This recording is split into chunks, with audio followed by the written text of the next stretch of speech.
Hi everyone. And I think we have at least one person online. Do we have Dietrich online?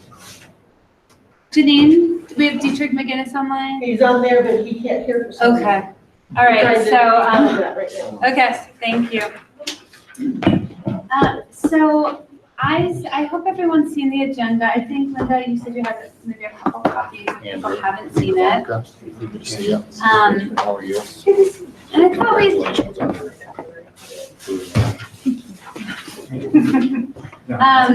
I thought we'd do a quick round of introductions, but before we start, I want to say that we've had some hard things happen on this CAG, and one very hard thing was losing Emily weeks ago. So I can't say that without crying. I don't know how the rest of you are doing, but it's a heart-wrenching time, and there's been a lot of heartbreak on this CAG, and that's a biggie. So I just wonder if we could take a moment and just bring that in, let that be part of our meeting, and just have a moment of silence, and then we'll continue.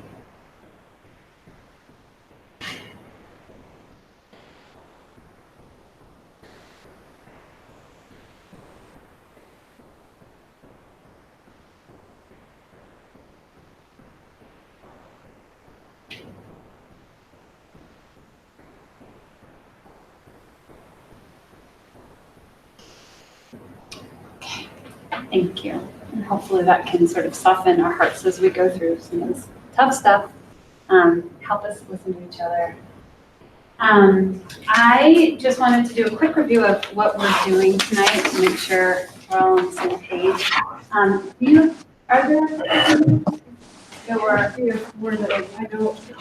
Okay. Well, if anyone has it printed out, do share, but I'll just do a quick review because it's pretty basic. We're going to do a couple of just updates. We're going to hear an update about what's happening on community involvement for the site. There was a tour or briefing with Congressman Crow's office. We're going to have a quick update about that, discussion about that.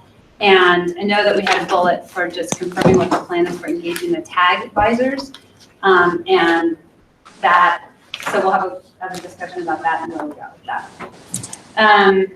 The main and really one big substantive topic today for tonight was to talk about, a topic that's a big topic, and we're just going to have it be a free-ranging discussion. We're going to try to clarify what the questions are about the topic, having to do with the plume and the geography, and then we'll just have a discussion. We're not answering questions, we're not making decisions, obviously, but it's one that's been swirling around, and we want to clarify what the questions are and see if we can shed some light.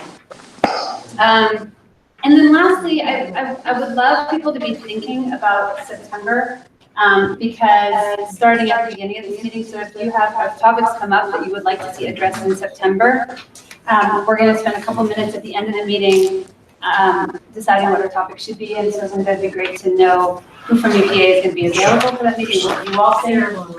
Sarah, yes, we know. Okay, so we already know that. So we just keep that in mind, the September meeting, and also I don't know if people have been tracking on the meeting summaries. I've been just noting topics that have been coming up and haven't been resolved or addressed that yet, and that folks have said they want to address. So I will pull that up from my last meeting summary, and we can refer to those as well. So that's the basic gist. How about we do a quick go around? I'm Ryan. I think all of you from the Consensus Building Institute is located. Linda Kiefer, project manager for US EPA for the Lowry Landfill Superfund site and other sites. Dave Wilmot, City County Denver, City's project manager for Lowry. Brian Blavsek, Environmental Health Division Director, Tri-County Health Department. Jeff Baker, Arapahoe County Commissioner. Richard Rader, TAG member. Tom Krause, CAG co-chair. Bonnie Grader, CAG chair, and Emily is saying, ooh. Who eats store-bought cookies? Store-bought, really? Yeah. Bill Fry, I'm a technical advisor. Okay. I'm Molly Smolin, TAG member. John Barber, CAG member. Erin Hancock, City of Aurora Land Use. Lee Pavanka, State Health Department, and I think that Doug Jamison, my supervisor, is going to get here at some point. Oh, yeah. He said he probably wasn't going to make it on time, and then also Laura Dixon, who is Janine's new supervisor, is probably going to be here as well. So Jennifer Harrison, EPA Community Involvement, and I have Andrew Mutter here with me tonight. He's our Director of Communications. I'm Andrew Mutter, so I'm the Director of Communications and Community Involvement for EPA Region 8. Leah, you want to introduce yourself? Just in time. The construction detours threw me off. I'm Leah Courthouse. I'm with the city of Rome. I think this is the smallest meeting I have seen of this group, maybe. We have two more attendees, so Steve Morton and David Berry. I think I love it. We're at the tail end of the summit. Okay, great. Thanks, everybody.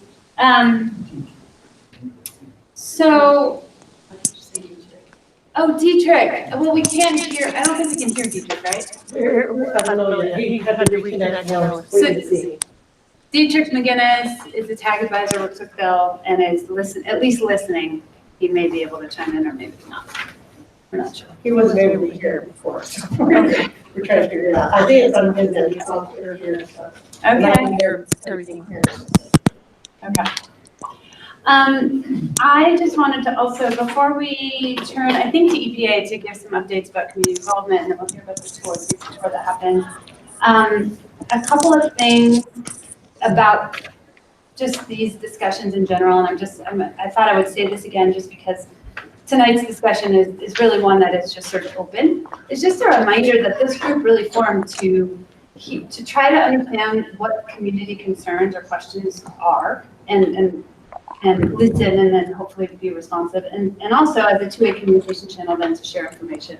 So we're not solving problems, but we are, and also to provide input, to hear input from the community. So we're not solving problems or not making decisions, but it is a chance to understand what concerns people are coming with, what questions, and then to see about how to be responsive and if there's input that can be incorporated. So I think that in the spirit of that, I just thought I would remind folks that was sort of the core purpose of the CAG's formation. Also, I noticed I got some really great response from a few of you to the work session we had between EPA and the CAG in July about how, norms and principles for good communication. And one of I think it was Margie who emphasized this idea that, the more we can talk to each other just in plain terms, straightforward terms, if there are questions that, the CAG poses that really one of the agencies doesn't understand or vice versa, to ask each other to use informal communications as much as possible. So that was one of the points of feedback I heard. And also I did hear a note from a couple of you about wanting to track questions that come up during CAG meetings and not lose track of those and be able to come back to them. And so I'm gonna try to help do a better job of that, but they are on the bottom of these meeting summaries and I carry them over so I don't lose them. But I think the idea of coming back to them is important. So I just wanted to put that out there that I certainly heard that and wanted to reflect it. Hi. Hello. Well, welcome. Do you want to say we did a quick introduction? Oh, You probably know everybody, but you want to reintroduce? okay. Well, I'm Steve Gordon. I'm the first line supervisor in the Superfund Remedial Program. So I'm one of his immediate supervisor, I guess. I just call him boss. Okay, thanks. Okay, great. Did you have that person next to you, Linda, introduce yourself? Oh, could you please? Yeah, hi, sorry, Karen Crummy. Oh, hi, Karen. Hi. And, David Berry. oh, Dr. Barry. Yeah. With what organization? Oh, okay. And Dr. Barry, you want to say good hello? Introduce yourself. We let you sit down first. I'm David Berry. I'm a toxicologist assigned to the site with EPA. I'm sorry, I couldn't quite hear. Dave Barry. David Berry. I'm sorry. Great. Welcome, everybody. Okay, so I would love to go over EPA. I think there's an update on the community involvement situation first. Andrew? I'll start. So first of all, thank you for this opportunity to address the CAG. So I'm Andrew Mutter again. I'm the Director of Public Affairs and Community Involvement. I've been with EPA for about 3 years now. Prior to that, I was with the Department of Defense. I'm a retired Army colonel, and I've done a lot of communicating around the world. I look at this group as absolutely critical in helping us move forward. And I have kept an eye on Lowry landfill for the past 2.5 years as I slowly learn kind of the nuances. I think everybody's aware we have a lot of complex Superfund sites that EPA Region 8 manages. I've spent a lot of time up in Montana at the Butte site as well as the Anaconda site. Though both of those sites are on Administrator Wheeler's emphasis list. And so myself and regional administrators spend a lot of time up there interacting with the community, stakeholders, and then engaging. And at the heart of this is it's about risk communication. It's about making sure that we as the agency provide clear, concise information to the community to the best of our abilities. And I think everybody's aware that Jennifer Harrison is going to be moving to the Colorado Smelter site. Now, the reason for this is I am short 4 community involvement coordinators right now. So I don't have a large shop. And so 4 is a huge number for me. We're in the process of hiring 4 new CICs. And so there will be a CIC for this group. There's no doubt for this site. But what I have to do as the senior managers, I have to balance resources versus requirements. And so it's hard. But I assure you that Jennifer will still be point on any sort of queries that come in. And myself and the new chief for the community involvement section, Chris Wardell, are going to be working with Linda and Steve from the Superfund team hand in hand to do our best to ensure that there's no loss in continuity. It's going to be tough. There's no doubt about it. But when we do have that new CIC on board, one of the first things we're going to do is have that individual with Linda and start working together and start building the relationship that is absolutely critical for success of this team. So that's why I'm here. I want to reassure you that this is absolutely an important site. And it's not by any, lack of acknowledgement that this was a hard move to move Jennifer over to that site. But again, you have my commitment that we will get somebody here as quick as we can. Get them up to speed with Linda. But in the meantime, myself and Chris Wardell are going to do our best to engage and provide the information, because that's what we get paid to do. So that's why I wanted to come here personally and relay that message. Yes, sir. So who's going to be our point of contact? So I want Jennifer to remain the coming-in point for all queries. Now, she's not going to be so busy where she's not going to be available. She's still in the office. She's still there. I, again, manage a lot of stuff. I oversee a lot of stuff. My inbox and my phone has got hundreds of emails, and I don't want things to get lost. Jennifer's desk is about 10 feet from mine, and she walks over to my office and says, Andrew, this is hot. We need to get on it. And that's the mechanism that we're going to use until we get somebody on board. If I'll give you my email, my phone number, you can call me any time of the day, any time of the night, even on weekends if you have to.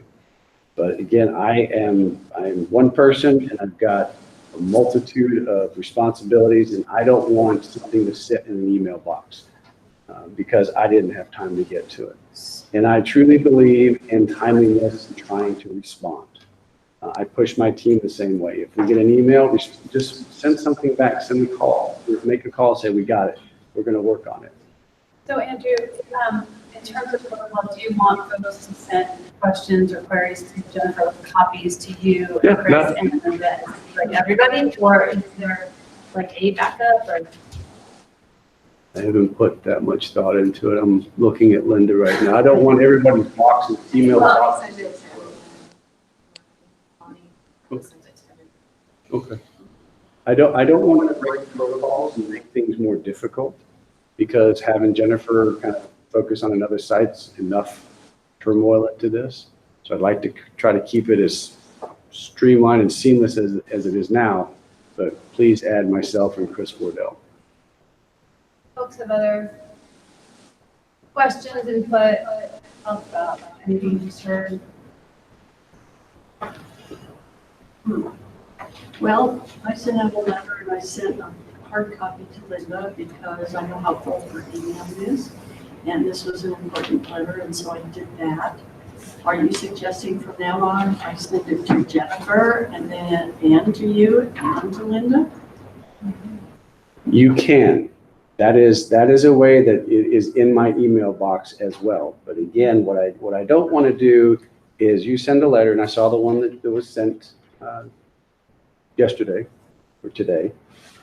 But again, if it's really critical, Jennifer is not completely disengaging. I want to make sure that's clear. She's just not going to walk out the door. She is still the endpoint. She still works for EPA. She's still in the office. She's 10 feet from me. And she has no problems in coming over and banging on my door going, Andrew, this is important. We need to jump on this. Okay. Well, this is rather disconcerting because this site has been in la-la land for a long time, and we're trying to bring it back. And I realize EPA is having a rough time right now. However, this is an important site, and these issues are important to us. And so, Jennifer, we love you, and we've appreciated you, but it's just been hard even for her to keep things together. So, there's some point at which we get the impression that EPA isn't anxious to include the public in some of these issues. I hear what you're saying, ma'am, but that's why I'm here. And you have my assurances. And I did this same thing in Butte and Anaconda. I walked in the door, we had kind of the same situation. And I promised the group up there, this is before our first regional administrator came in, I said, the first stop, I said, I hear what you're saying. We understand the importance of this. And I said, I promise that the first stop that regional administrator is going to make for this region when he comes in was Butte, Montana. And we did that. And so that's why I'm here. I want to make sure, and I fully hear what you're saying. And there's going to be a little bit of a gap. But that's why Chris and I, we've been doing communications for a long time. We're going to step in, and you'll have my phone number. You'll have my email address. If you're not getting what you need, pick the phone up and call me. That's encouraging. However, one thing that we need to discuss with you is the fact that when I believe that you sent out the release a while back on the site, and in your release and answering, you use the word cleanup. And this is not a cleanup site, it's a containment site. It's not being cleaned up. And so we would really appreciate if any future public announcements that are made, if we weren't using the word cleanup. We appreciate it a lot. I mean, I'm not even familiar with what release you're talking about. Was there a press release at some time a long Yes, time it ago? was, let me think now. It was when, yes, I remember someone brought it up here, and I can't remember what it was. It must have been a couple of I can't years. either, but it was just in the past, when we were asking for an answer about the site, and it's in the press, in the release, it said that the cleanup, we're moving forward with the cleanup, and we are not moving forward with the cleanup. Okay. So I can get you a copy of that. Yeah, Yeah, please. that'd be great. And I think Jennifer. I was going to has- just add something about the community involvement plans, because, you know, as you know, we've been, Jeannie and I've been working on this for the past few months, and we've had a lot of interviews, and we've got just a couple left. We expect to complete those next week. And we have a contractor on board. He's based at headquarters. Their staff is local, and they're hoping to get me a draft to review, or a team to look at within a month of finishing those interviews. So I'll still be engaged on that. It's a priority to get that community involvement plan updated. So.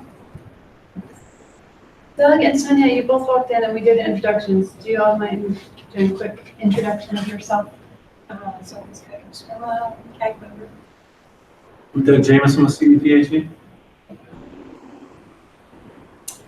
Okay. And I do, let me speak up in EPA's defense a little bit on the staffing changes, just because both EPA and CDPH have been hit kind of hard in the last year with retirements, with unexpected staff departures. We prefer continuity with staffing, but sometimes it's just hard. So I guess I am a little sympathetic to the need to to move people around. I just had a project manager leave unexpectedly. Having a hard time filling his shoes, and even when I hire a new person, it'll be difficult for him to step right in. But eventually, I expect that things will be as they were before. You need to pay him more, Doug. Can you do something about that? I can do anything. Okay. Enough money. Okay, so the next thing we're gonna do is hear an update about the tour and briefing with Congressman's office. Linda, you wanna- Right, so back in May, when Ally from Congressman Crow's office called me to get some information, I provided her some fact sheets, and I suggested that having a tour would be a really good thing to do for the congressman. So in mid-July, she called me and said he was interested, and he had a very specific time in a very short time frame. So I had to coordinate with the owners and operators of the landfill and work out some time frames. So it really wasn't until the week before the tour that we knew that it was going to be a go, and that's when the official invitation went out. And that was, I think that was about the same time that we found out about the tour. We didn't mean to keep it from you all or anything. We just don't announce official tours until they're completely official. So I did bring some handouts that were given during the tour, and these are available for people to keep. I have like 20 of these. And I'll just.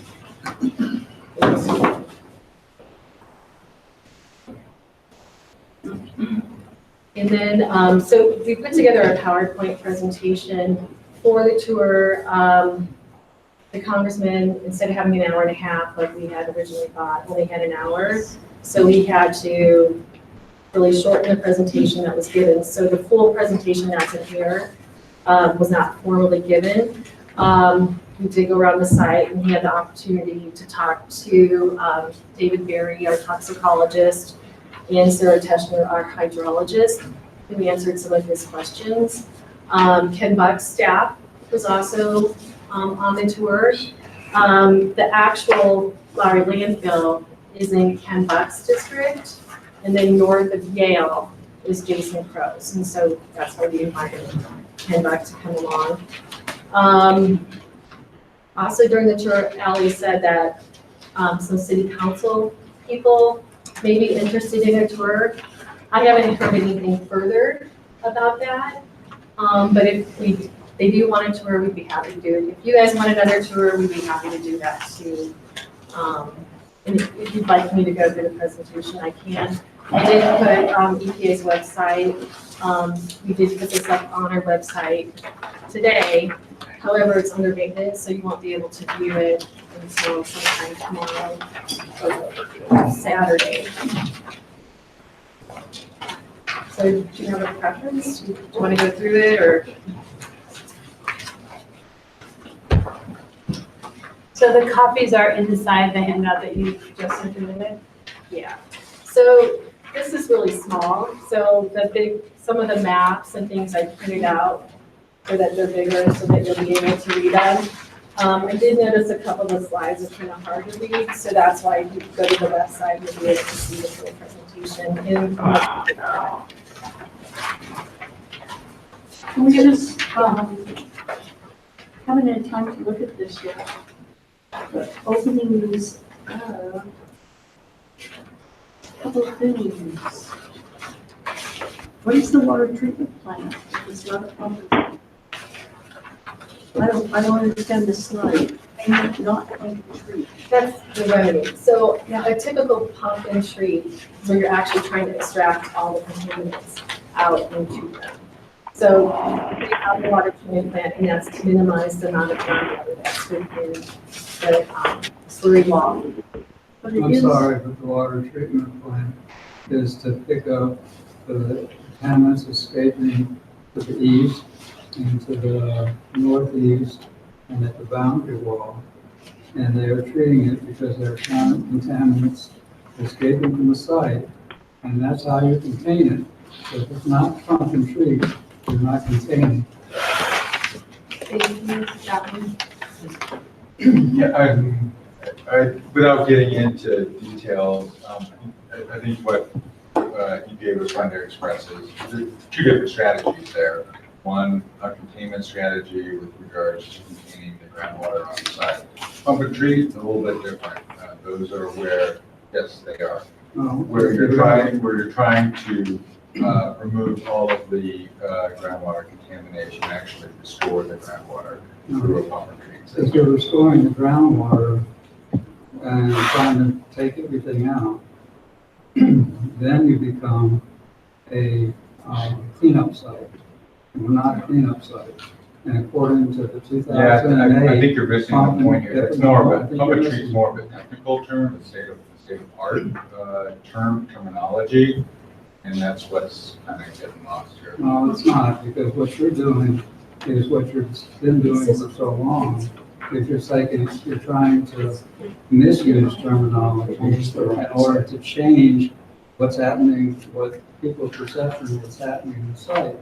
And I'm again calling you on that every time you do it. Tom and Bonnie, can I ask a question, just because, to just step back a minute? Can you explain the concern? Obviously, this is a big red flag concern. Can you explain what your concern is? It's misleading.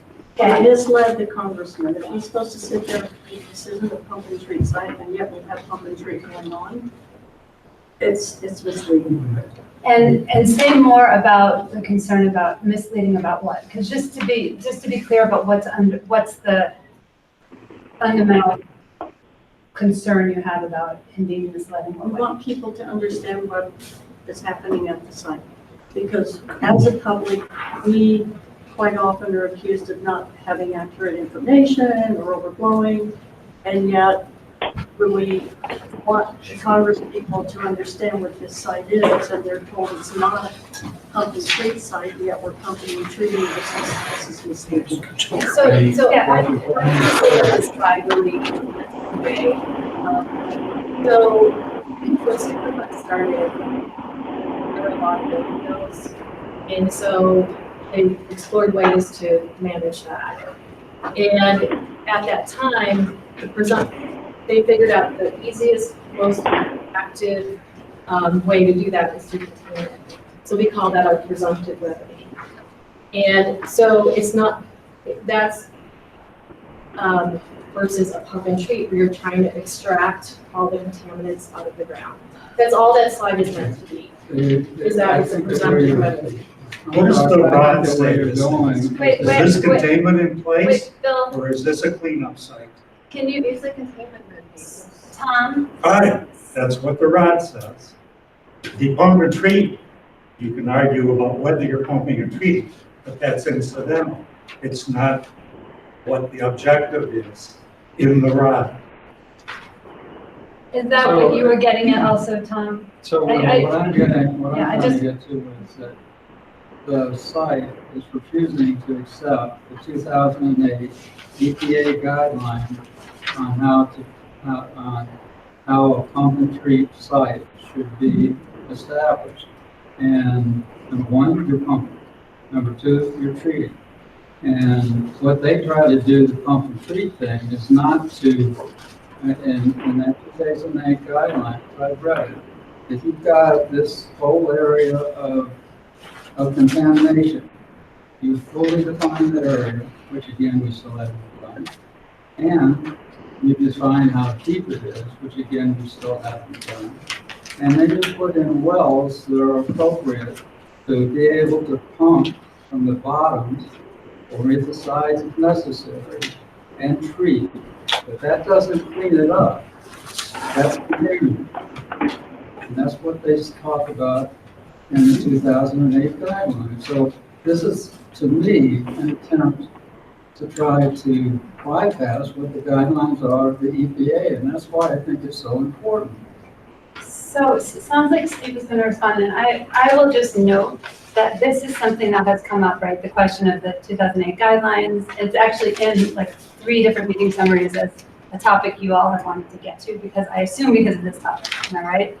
Okay, so this is we are immediately like got into a big topic that has been brought up many times. So this is not incidental. I know it's, something of great concern. So I just wanted to note that. I mean, we probably need to spend some time on this one, but Steve, in light of that, I didn't want to cut you off. No, that's okay. I don't really have too much to say about it, other than I would just encourage everyone to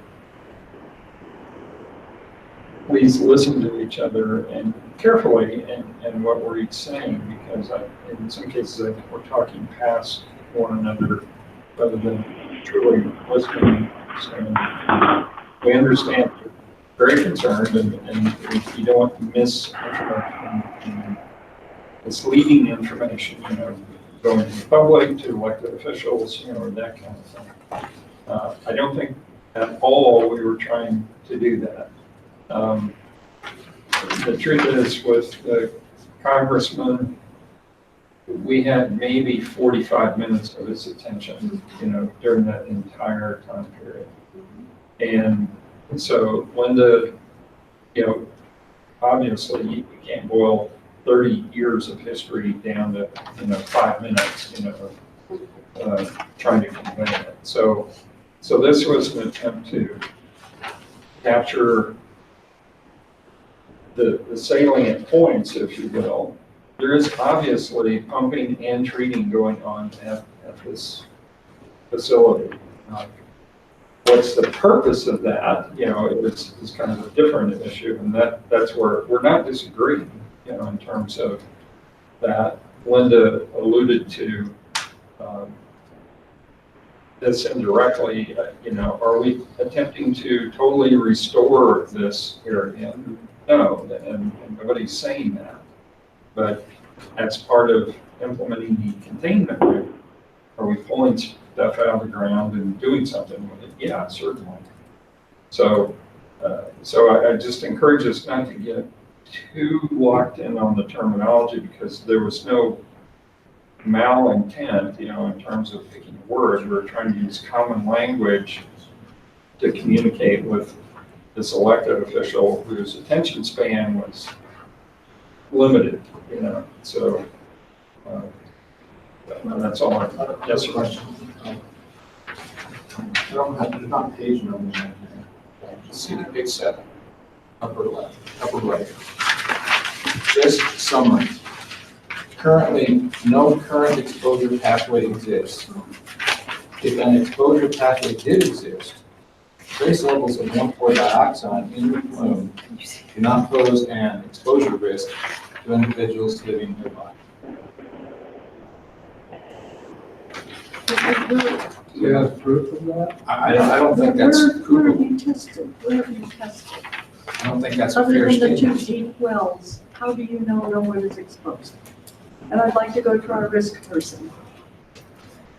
There's 50-foot wells, someplace in the path. Have they been tested? Not that I know of. The wells that we have in the flume, which have defined the flume, are shallow wells. And the concentration of 1,4-dioxane in those wells is low. And the concentrations, no one is drinking that water in those monitoring wells.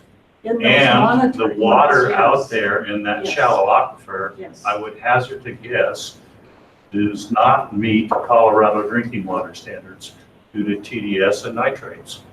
So, but there's nobody drinking water out of those monitoring wells. No, not out of the monitoring wells, you don't forget. So from now on, you put this in your slides, nobody's drinking the water from the monitoring wells. As far as whether EPA or anyone else has gone out and tested any of the shallow wells to the north of the landfill, no one has. And so this is misleading. Private wells is what you're referring to. No one is tested, nobody's even trying to find out if people are drinking it. We're just talking about monitoring wells which have been put in certain places. Well, we also test the wells along Jewel, the private wells along Jewel annually. They're deep, Linda. What were you gonna say? Well, also there is a factor of dilution of the water and it's been stopped. So I don't know if That's gonna tell a different story. I don't know if we're clean on what that effect had. At least I haven't heard that we. So some of us feel that, and according to the information you've had out there on your site, website, the delineation of the plume has not been successfully, correctly delineated by the number of wells it should be around to see how wide and how deep and how far.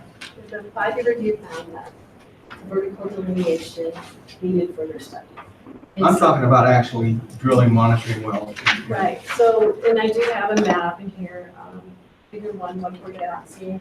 This has all the analytical results of all the wells in the plume. And then we use this information to delineate out where the plume actually is. And so the Works on Independence put in several more wells to help delineate out that vertical depth of the plume. They have the data. They're in the process of writing the report, getting it reviewed internally within their group, and then that'll come out, and then that'll help delineate out that vertical. So Bill, do you feel that what they've done so far to delineate to find out where the 1.4 is, if it is, and how wide are you? It's, from what I'm aware of, it's a totally random system where you've made a lot of assumptions, most of them unstated and unfounded. And you have not backed up any of your conclusions with actual data through a validated flow and transport model. So your assumptions, you haven't done the geology yet, and you haven't done a thorough investigation job delineating the groundwater flow system, and you haven't put it into a groundwater flow and transport model. And without that and the data on transport that you have, the 1,4-dioxane concentrations to validate that, you are making conclusions that can't be supported by facts. You are coming up with very strong, all-encompassing conclusions, but it won't stand up. We've had several hydrologists look at this within EPA over the years, and then we currently have CBM working on their report. So that when we get that report comes out, we can have this discussion. Okay, and I'd love to talk to them about it. Right. But you're not letting us talk to anybody about anything. No, So we it's don't not. know where this is going. No, Sarah's happy to call you. She will next week. So she'll call you and Dietrich, talk to her today. And we're always open to having those conversations, so. We've asked for the last part of the week, and I'm trying to calm down. We've asked for, and this, we've almost for the last 2 months. And before that, to have Dietrich and Bill at your discussions, and send us a letter today saying it won't happen for another 2 months. Right, it's not And ready yet. that's not acceptable, because the impression that we're getting, and you're saying that you want us to what we're saying, or you want us to work with you. We can't work with people if we're blind and dumb, if we don't have the information. And the reason information, we think, and this is an assumption, I take it's assumption, it may be very wrong, we just start making assumptions when we don't get information, is that there's one well where the 1,4-dioxane level went up 200 times. And, When they quit and then when they quit pumping water into it to dilute it. And there's 10 other wells where it's gone up. And that's why we think you guys are refusing to give us any further information, because you saw that it was coming, not you, but the people who were evaluating it saw that things were getting worse. We better start figuring out what are the answers that we can give people that deflect them from understanding what's going worse. And they do that by calling it a pump and treat site, or not a pump and treat site, instead of saying it's not a cleanup site. What the conversation we just had in the last 5 minutes, really, I'm keeping a list of all the big topics that have been front and center for this CAG for a while, and you just touched on many of them. The last one, in terms of the delineation of the plume, and the concerns that have been brought up on this CAG about the number of wells, the location of wells, the area in the north, that is the topic of tonight's meeting. Say it again. And exposure. Exposure pathways, characterization of the pump and treat, and the relationship to the 2008 guidance. I mean, these are themes that have been swirling around in like the core underlying concerns that I've heard from you, from the CAG. The last one, I think that Tom that you touched on has also been the theme around transparency and communications, and we talked about at the July 11th meeting about how you all come to speculate when you don't hear and when your technical advisors aren't being in the room, and so it makes you feel sort of out of control and like you don't know what's going on, so you speculate and you surmise and you know. So I think that it makes me want to put them all on a to list them all so we recognize them. These are all interconnected issues, but they're discrete issues, and they keep coming up, and they just did. So yeah. It's not going to get any better because Dietrich has set aside some time for meeting being put aside. No, it's not that. Even if things aren't done, we could be discussing them. We have in the past. And we need to be a part of that discussion because this is our neighborhoods and our lives and our water. And we want to be involved and we want to give some suggestions. For instance, some of the things that Bill mentioned, we should be using that guidance.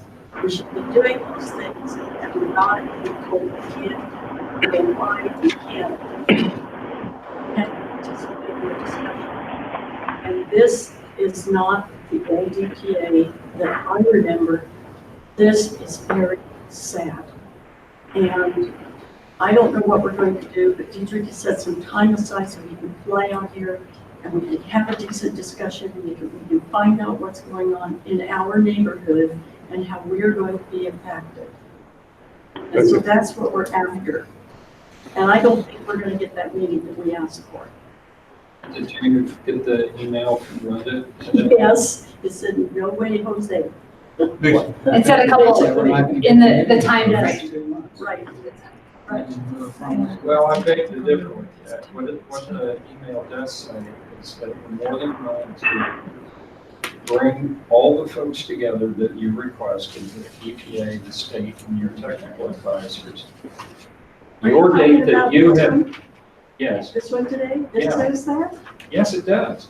Oh, Mama. That's You good. gotta Now say keep this, going. Karen. Could you Finish pass your this down to thought. Karen, please? But your date that you suggested, we believe is premature, because in order to adequately answer the myriad issues that you've raised, we need to have data, and we do have information that's.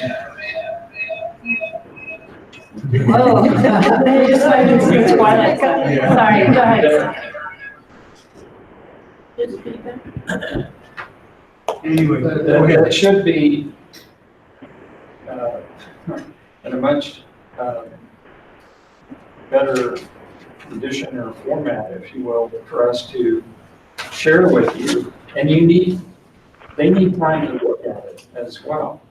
And if we don't have all the information right now, we can't give it to you if we don't have it. As soon as we get it, and the we in this case is the state and EPA. Okay, Doug, Yes, Doug and Lee, are getting the information. Why can't we be involved? you will be. I'm not. You, Dietrich and Bill are not involved. This is the summary report of the information that was in the last April report, which was the 5th report on the cessation. So you've had the data since April. That's when that report was published. And that was the end data, wasn't it? No. Or was there one more No, there's round? not. There's also Why can't we have an outline? Why can't Why we have we a have summary? Dietrich had asked for a data report if the final interpretive report wasn't ready. Because So- that data report, So the WTs are Presumably. working on the cessation summary report. They called me yesterday and said if they want to have some other people review it within CDM. And they want to give the best report possible forward when they do present it, so that when EPA and CDPHE review it, we'll have fewer comments and it'll be a better product. That, and also with the report, they're doing the same. I think that that's a prudent measure for them to be doing that. So it's not ready at this point, even for our review. So once it is ready for review, it's EPA. So right now, the estimated date that it will is after Labor Day. But now, when it comes to us, then CDPHE and EPA will have a chance to review it. As we go through that, then we will talk with the tag advisors and share the information and have discussions about that exact data. If the tag advisors want to have conversations next week, I'm going to be on vacation. Sarah is more than happy to call, set up a time, and spend as much time as possible. In April, when I talked with Dietrich, I extended him to call me anytime. If you have any questions, please do. The phone is always open for those calls. So it's kind of inherent in environmental data in reporting. Things take longer. Sometimes you can't sample the well because there's not enough water in that data. Sometimes the lag takes longer for QA, QC. And then we do have layers of review. You know, not one person is qualified to look at every aspect of that report. So you might have the geologist look at, the hydrologist, the chemist, and all those people give input. So we're trying to get the best product possible, and these things take time. And I also did want to point out, we really have 4 or 5 projects going on at the same time. We're collecting data in different areas. And then that's on the slide, page 5. And we've talked about this diagram I put together before about the projects that are going on from the 5-year review. And it's really hard to see on here. I apologize for that. But the ones that are green are ones that are in progress. And then the other ones are in planning stage, and then we're going to update the groundwater monitoring plan. Any one of these endeavors is extremely time intensive. We have a lot of experts looking at them. So this is 5 years worth of work we're trying to do in a year and a half. So, I mean, it's just takes time. And I know it sounds like excuses, but it's just reality. Well, it's just that it used to be when CH2 and Hill was the EPA contractor. We'd come to this kind of a meeting and CH2 and Hill would be there. And Denver Waste Management would be there, and we would be there, or whatever. And we would talk about what's been happening, the data, and where things are going, and we would discuss it as a group. Not happening anymore. This is really frustrating. Right, and it's just not ready. That's the They short. talked with us about it before it was ready, because we went along the way and we came together and we went down the path together. And that's why when CH2 and Hill was involved, when things weren't right, they got corrected. Yes, it's beautiful. I hear you want all the data and you want to be able to analyze it.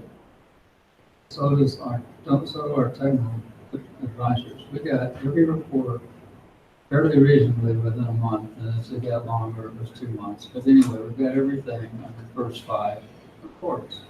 The 6th report is no different than the first 5, except that I'm not going to say that word. We can't have it. You won't do it to us. But why can't we have it? We were able to see the first 5 reports. And then if we can sit down with a technical discussion, and we're trying to take all of us people who are non-technical out of it and give you the technical people, then discuss those numbers. Don't discuss the final results, of your assessment of all that. Discuss what their assessment is and your assessment is, and the WSD's assessment is, and trying to see if all the data there is accurate enough to give those assessments, and if not, where you're going to have to get the other data, and then you could fine, be able to find the report. But if you only give it to us after the final report, you're telling us we're going to decide everything, and then that's what it sounds like. No, right? that's not the message that, if that's what you're hearing, that's not the message we're trying to convey. And the word final, let's take that away, let's take it off the table. You know, the discussion that we want to have with you is exactly the one that you described. You know, we have to start with the work settling defendants. In our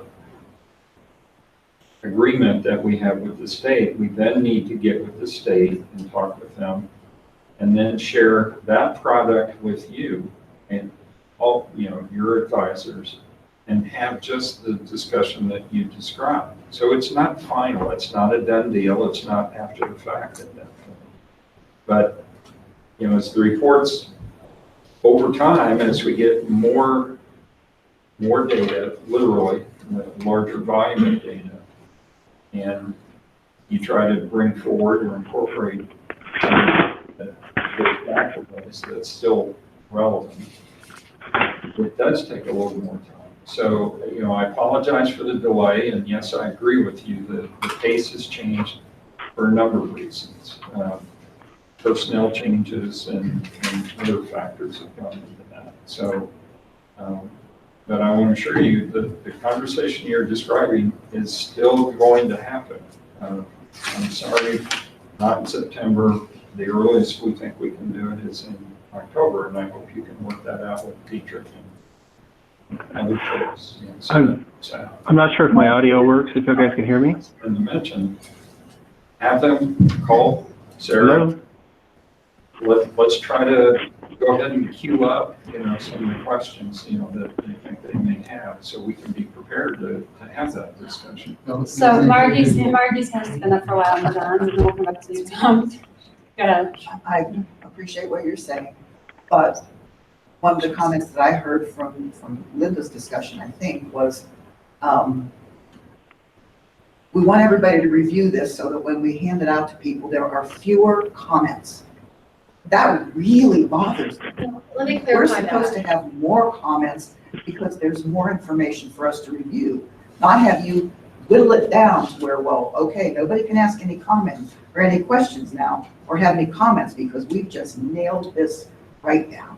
That's what I. Okay, let me clarify that. So what I mean is, so I'm not the hydrologist or the geologist. So when I review the report, as it comes to me, I'm looking at it like if I were someone who doesn't know anything about environmental science, like would I be able to understand it? So like my suggestions for them are things like, when you say shallow, what does that mean? So give a range, 0 to 50 feet, whatever that is, so that it's easier for the reader. And then there's little things like typos and things like that, but it's more for readability. And so that's the kind of, you know, comments that I'm trying to minimize is the typos and things like that. So it's not the content by any means at all. Follow on, please. Sure. I think the people who are going to be reviewing it are very technical and will be able to understand that. And I just don't want to get into a situation like the email exchange that you and I had, which was months of going off in the wrong direction. I don't want that to happen with this report. Well, we're trying to make it easier for people, so we're going off in this direction, and it's that's not what we're looking for. I just don't want the same thing to be repeated, that's all. Obviously, I don't have any technical expertise. I'm just a guy that's been here for a couple of years listening to the rhetoric, right? But let me tell you what this sounds like to me. Because I don't understand the reports and all that stuff. What it sounds like to me is when you go to court, you have this thing called discovery. And then you go to court. And then you're not allowed to bring up things in court. We're missing discovery here. That's what it feels like to me. It feels like to me, we got all this information.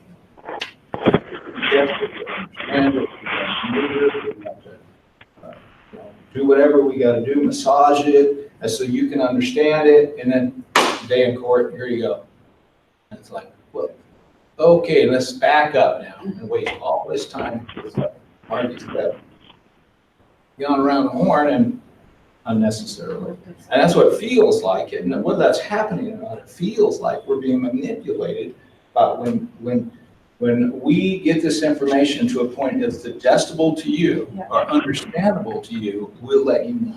I have to say, my sense from watching this from the outside is that there's some of this happening where, because there aren't the mechanisms to have the kind of communication you're talking about, there's a lot of speculation on both sides. I've heard it from both, from various angles about what do they mean, or what's happening, well, here's where this is probably coming from. And it just seems to me that if there were some mechanisms for that to happen, and the kinds of things we're talking about, which I think it has to be balanced.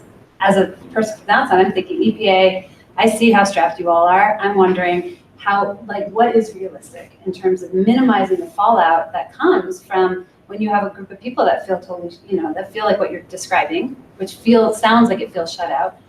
And yet you have an agency that's like barely keeping up.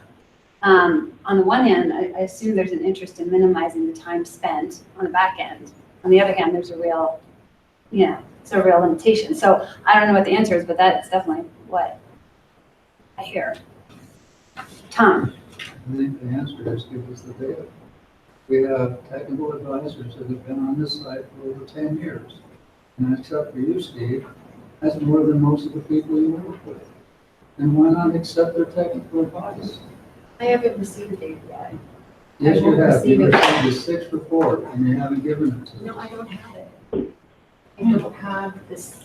That is what got extended until after Labor Day. You don't I have don't any of have the the data data. from the six No, I don't. studies.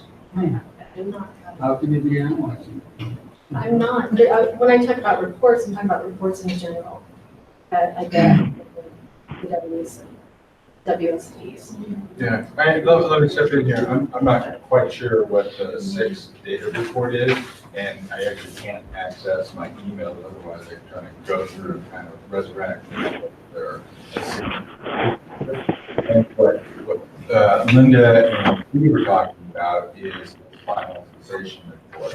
If I remember, the kind of the data dumps that were doing templates, they were just that, data dumps. There wasn't any analysis. Yeah, what we've been working on and what is being delayed is the final cessation report that does the analysis of that data and presents it. And we can get 6. And progress report number 6 it's together. Progress report number 6 and the summary on 1. Oh. And I have to see it. Okay. So what is the EPA and WSD, what are your meetings about? You meet regularly, you've got Keep Takata owns as your mediator. What are your meetings about if you have them? We have update calls like, well, this is ready, this might. Just trying another check. Can anybody hear me? So 2 of the things Waiting to comment. for CDPHE review. Hello. Were the containment system evaluation planning document and what's the other one you have? Modeling report. The modeling report. So they have those, so it's updates as to what's available, when they may or may not be available. Would you like to see them? Is there a modeling? Is there a flow and transport model? Finally? No, there is not, Bill. You said a modeling report. I'll be more specific. Numerical groundwater model only. There is a numerical Yes, model. there is. I mean, we've been asking for 5 Well, years. it's a calibration report. It's not, it's a step into the final, but it's a point where It's the they need to have calibration a review. report. And it encompasses the site and all the way down gradient? It's primarily focused on the north boundary barrier That's it? at this time, yes. How can you do that without the rest of the site? I'm gonna have you direct your That's questions actually to not true. EPA. The domain is actually fairly extensive. Right, but the focus of this particular report is the north Well, I think boundary his barrier. question was, what area does the model cover? I think it's like 12 square miles. When you went from drainage to drainage, They would love very, to see very that. far north. Yeah, we've been asking for 5 years now. So. In the 3D visualization, back in May, we were told that would be available with a viewer by the end of summer. Is that coming?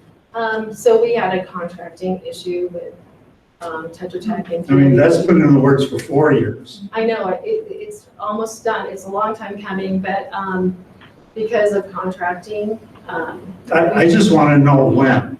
I know, and I can't give you the You know, answer. excuses, I've been hearing them for 4 years. Right. What we're interested in are the functional requirements for evaluating the site, the flow and transport model, the can I 3D say a visualization should have been there before that. So Boy, I wish I could participate in this conversation. I know that it's not gonna help, right, to play gotcha. Anybody hear this? To go back and forth, but where is it? Well, it's not right. I mean, I can hear you. I guess my question is there a way? Oh, good. Is there a, would it help to have regular updates about the status of things so that you all didn't feel like Is there any way to participate in the conversation there? Or are you hearing me over? but that it was actually, I mean, I'm making this up to see whether this is feasible, but Oh, there's just on your no phone. sense of being in the dark, you know, right? And I just wonder if there are updates that could happen about the status of things regularly that would at least alleviate some sense of, would do something. But that's what these meetings are supposed to be for. Exactly. That's what these meetings are supposed to be about, and we get nothing from December. We couldn't do it because so-and-so is in because. It's been going on. Okay, this is Janine. For some reason, the sound function on this meeting will not work in the room. I have speakers and everything, it will not work. But if you look at your screen, there is a chat function. So I will monitor the chat now from in there. Can you hear me? Yeah. Yeah, I can hear you. So should we go ahead and use the chat to ask questions? Yes, go ahead and I'll interject. When you get it, we get it. Because you haven't got it. Well, Is that true? actually, it still has to go through the process where EPA looks at it, CDPHE looks at it. Why don't we get it at the same time? Yeah, why can't And we can get it Because to we've it. set up this I remember we agreement had, with CDPHE. Oh, so CDHP would hold this up? If you agreed to a date? I mean, I don't understand. well, I remember having this conversation. I mean, we've had it in the past. I do remember we had it at the July 11th work session, whatever that was. November. And there was some just, yeah, there was a meeting last year too, but my sense has been, one of the reasons that I've heard at least, is that there's a real interest in having EPA and the state have a chance to work through stuff that they've been trying to work through. That was EPA's decision, not ours. We Right, rejected it. right. And that there is an interest in having that not be a free-for-all, but having that really be a state EPA process. And so here we are. Exactly. So we're But, free for all because we won't give us the dollar. yeah. But that, I mean, I think just in response to Richard's question, that's my recollection of why. Okay, I misunderstood. You're right. Is there any data you can give us that you haven't been given? Gotta go state first. No, when we were doing the first, second, third, fourth, and fifth report at the north end, you gave us the data the same time you gave it to the state. It sounds to me like that's something that you Why can't appreciated. the data from the sixth, the data, just the data, not any analyst, not the fact that we look at the data before we look at the analysis. How about the data coming to the state and to us? Is that the kind of thing that was going to you all in the progress reports before? When you say progress reports 1 through 5, you were Yes. getting data and not analysis? There was some analysis, but the data was important. That's what But we're it gave us asking an for. idea of what was happening. Yeah. It gave our technical advisors something to look at. If they had a comment that they thought something should be done differently, they could comment to EPA and the state about it. So I think that is a great point, which is that we know something that actually works and helps. And the fact that, you know, it hasn't happened for progress report 6 / this particular summary, I'm not, you know, I'm not privy to, but it sounds to me like at least it's helpful that we know that the providing of those 1 through 5 reports was helpful, moved the ball somewhat, got the technical advisors with something. So, Brian? yeah. We have a comment from Dietrich. We're doing it by chat because for some reason, the speakers won't work in this meetup thing. We're still debugging that crap. The comment is, it sounds like data summary reports might allow the data to be distributed earlier. Comments are not expected on a DSR unless there's an obvious data gap and it would address many of the concerns being voiced. It would also allow a collaborative effort for data interpretation and reduce delays and extensive comments later. So I'll have Sarah call Dietrich next week and talk about these things and come up with a plan. So then she is the one that's gonna make the decision? I thought Sarah's Steve the was saying technical we get lead to on be the in the site. technical meetings, I was looking to him for what he said that we would do it. It was really kind of confusing. Have to wait until you review it, state reviews it, then we can review it. That's what's confusing. So I'd like to make just one comment here about if we have to go with Sarah, she's your hydrogeologist. Sarah has not agreed with anything that we had thought was important using the EPA guidelines. We're going to do that. Different things that we're supposed to talk about tonight that we don't understand why it's happening. And when I asked about the 3D visualization, I noticed there was nothing past Yale, and she said there wasn't anything of consequence there. And she isn't concerned about 1,4-dioxane in that area because it's, I think she said, inconsequence. Those are not discussions that we really want to have. We want to talk to somebody that is willing to listen to what we think is important, for instance, following EPA guidelines. We think that's important. We would like to know why we can't. And we don't, this is not against Sarah, it's against a position. So if The that's. audio's all screwed up, don't worry about it. Oh, Sarah. And I disconnected these inadvertently trying to fix it. What I would say though, of just the segment was more of a process thing, and correct me if I'm wrong, but it sounds like one of the questions is, rather than waiting until there's actually draft reports to review and then sit down and talk about and comment on, is there a way to share data and a data summary report in the interim? And I think what I heard from you, and tell me if I'm mishearing, but that your suggestion is to have Sarah and Dietrich get together to actually think about a process for sharing data in advance of reports. No.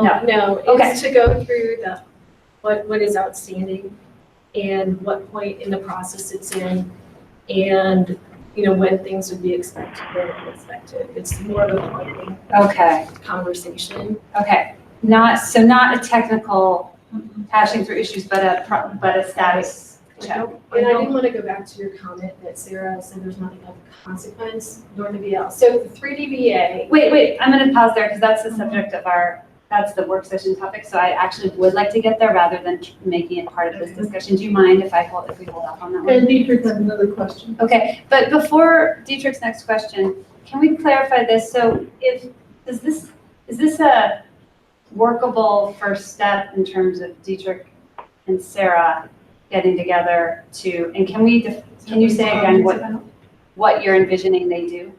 I see both Steve and Linda shaking their head and saying, I'm shaking their head, and that tells me they are refusing to give us any. I'm really disturbed by our inability to communicate with one another. It's what's bothering me. We are too, Steve. I mean, We are because too. we are saying things to you and you're saying, I don't want to hear that. No. And we're offering to have people talk to one another and you're saying, we don't want to talk to that person because they don't agree with us. So that. Hold for a second, Bonnie. Can you, Steve and Linda, clarify what it is that you envision Sarah and Dietrich talking about? Because I do think it's different than having a technical substantive discussion, right? Right. I think it's going through the projects that are in progress right now and going through what stage they are in. Do we have the data? Yes or no? When are we expecting to have a report? What part of the review process is it in? Is it with CDPHE? When would Dietrich expect to have something available to him to start commenting on? And just kind of, it'd be a planning session. And then actually, in whatever Dietrich and Bill want to talk about with Sarah, they're open to talk to her about any topic that they would like. Okay. I mean, also not data, right? So that's the question. No, No, that's his What did he question. say? Wait, The question Okay. is there a QAQC reason to hold the data? Okay, so I that's, don't have the data. That's what I'm trying to Is say. there a I don't reason? have it. I physically do not have the data. Neither does Sarah. But you can ask the question of the work 75 minutes. Right. so Right. here's my question. Given that, so you're envisioning a planning discussion between Sarah and Dietrich. What about this question, just before we move on, about we understand that, I understand that after reports, draft reports are ready, we understand the envisioned process for that the state and EPA will meet, and then the technical advisors will be brought in, and there'll be an input discussion board before it's finalized. But in terms of this question about data in progress and the data summary report suggestion that you heard from Dietrich and I'm hearing from some of you, is there a way, do you all see, and I'm looking at you, Dave, or anyone, do you see a way to share data before final drafts are ready with the analysis in the spirit of for the reasons that we've been hearing? Like, is there a way to do that in any, and it may differ issue to issue? I don't have an answer right now. I'd have to go back to Yeah. the office and talk to Sarah and different people, and I don't know that that's available or not. Yeah, I mean, Lee, and I'll just say before you say something, that I'm hearing that that's a strong interest, that there's some sense of when that has been helpful in the past, and I think duly noted. Just like to reiterate Dietrich's question and ask it a different way. Are there, set a QAQC, are the data validated and are they considered quantitative yet? Yes or no, and if you don't want to answer, that's an answer. So. How about another result? I'll look into it and get back to you on this specific data, which is, if I understand correctly, Cessation and North End. But just the last bit of that, because of course all the prior data was in reports 1 through 5. Right. I think You're we're just talking talking about about the June the 2019 very data. last month of Yes. June 2019. cessation. So it's not like no revelations in there. It's just 1 month data. Right. And what was the question? Is it qualified? Is it validated? Validated. Is it quantitative data, or is there a problem with the data? And the problem simply would mean we can't really trust these Got data. it. We're going to have to go get data to replace it that would be quantitative. So No, my guess is that Steve Bunnings at CDM, who's writing the report, and he had a conversation with Linda about focusing on Say again. incorporating that data. No, she's talking to us. Okay. Incorporating that, just taking that last data report and incorporating it into the final report as opposed to him compiling, trying to do multiple things. no, I understand. I kind of get the question. I mean, we were thinking, oh, well, cessation report, it's going to take us maybe a month to produce. Well, that's not the case. But it's not a data validation And issue so as far as you know. what I need to do is go back and say, hey, All right. we're going to be 2 months until maybe the report is final. Everyone's had a chance to look at it. And what we can do in the interim is compile that 6th report. And That I think is what the CAG is asking for, the data. well, to be clear, it's just the last bit Right. of That's data. that's what we're asking. Right. Yeah, there's not Nothing any to hold it. relevation. Right. Relevations that come from that. Linda says that she doesn't have the data. Who has the data? I, Is that the SDs? yeah, I think CDM has it. Steve Bunnings. You have the data? I don't personally have the data. But it's not, but Dave is gonna go back and check with Steve Fleming's Yes. one. Yes. And the goal is to see if there's a way to get the data in, to share it with the CAG. Yeah. And it's Yeah, correct, but without we'll figure analysis. out kind of what were the side, what was the commitment made, and kind of how did things evolve, and what can we do now that we know that it's going to be delayed to get Address it. That's it. Sonia, did you have your hand up or you just were? I did, and so it was partially answered. I was just wondering if it was the case that all the prior data sets that they were released, what's the justification for not doing that in this instance? Yeah. What I wanted to know. Okay. And I guess this. Yeah, so they're gonna look into it. I don't have anything. Right. I I think can't that- release something I don't have. But once you No, get I think it's because correct me if I'm wrong, I'm not the project manager, but, we've had iterative data reports come in. We're at a point now where we're saying, we're coupling it with the cessation report, and because those two things were happening in parallel. One got delayed because of the other, and we're trying to go back now and ease out, and we get the 1 month of data that wasn't in the prior 5 reports, and get that out while we finish up this other report. So I think that's all there is to it. I mean, the two things got linked together and one delayed the other. So once the EPA does get the data, willing to share it at that time when you receive. Well, it sounds like Dave is gonna go back and actually talk with your contractor to see if that's doable. And then can somebody, what's the mechanism for sort of follow-up? Is there a way that, can you communicate to me and I can, or is it, can EPA get back to the, I mean, is there a way that we can communicate before the next CAG meeting about what you hear? Send us an email. You got our email. I mean, I don't know, what do you think? What makes most sense? Do you all want to? The work zone defendant should tell EPA. Yes. So, how about this? Since Sarah's gonna be talking to Dietrich, and they're gonna be talking about planning and the status of Is things. that right? Can that be one, and I think Dietrich has another comment or question, but could that be one of the topics, Linda, that you asked Sarah to address with Dietrich, is the status of that data and whether it can be shared? Okay, go ahead, Jeannie. Dietrich is wondering why EPA does not request a data summary report. It reduces the time needed to review a final document and provides better options in the planning process. Well, and frankly, I just found out yesterday that it wasn't going to be available. It was supposed to be available really now.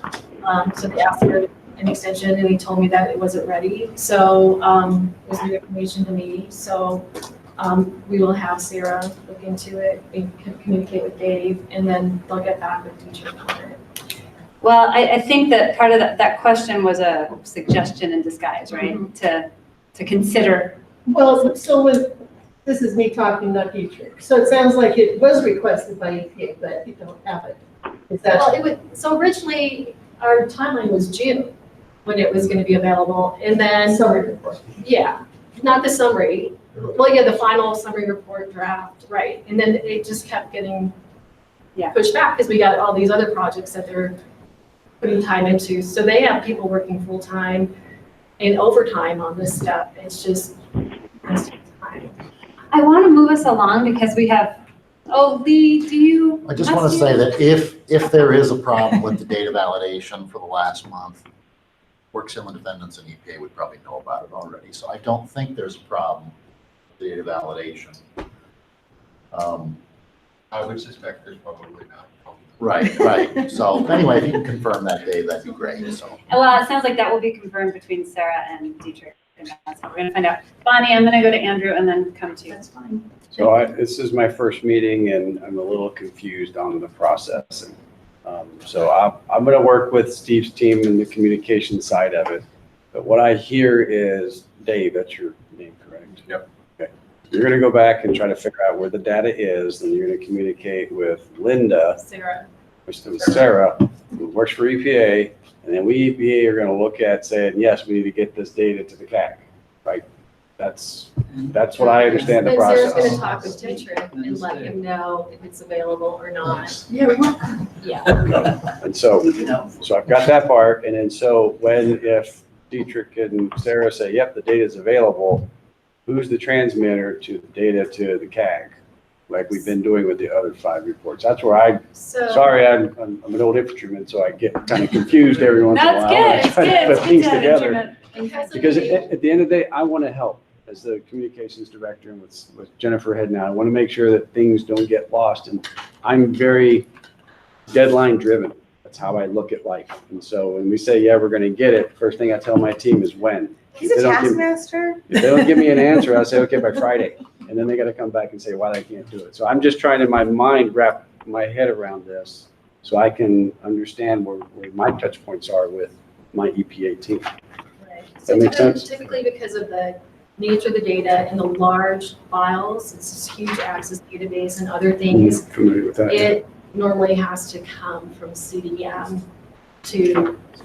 Is there any way we can kind of reassure the CAG a general timeline? 2 weeks, week, Well, 3 it'll be weeks? by Labor Day, because that's when they're supposed to give it to me anyway, so. I'm looking at Bonnie. To be honest with you, I'm gonna be anxious to hear what Sarah and Dietrich talk about. I think that's important, number one, that'll tell me, because Dietrich will make the right decision for them. And to us, our technical advisor is a priority for receiving information.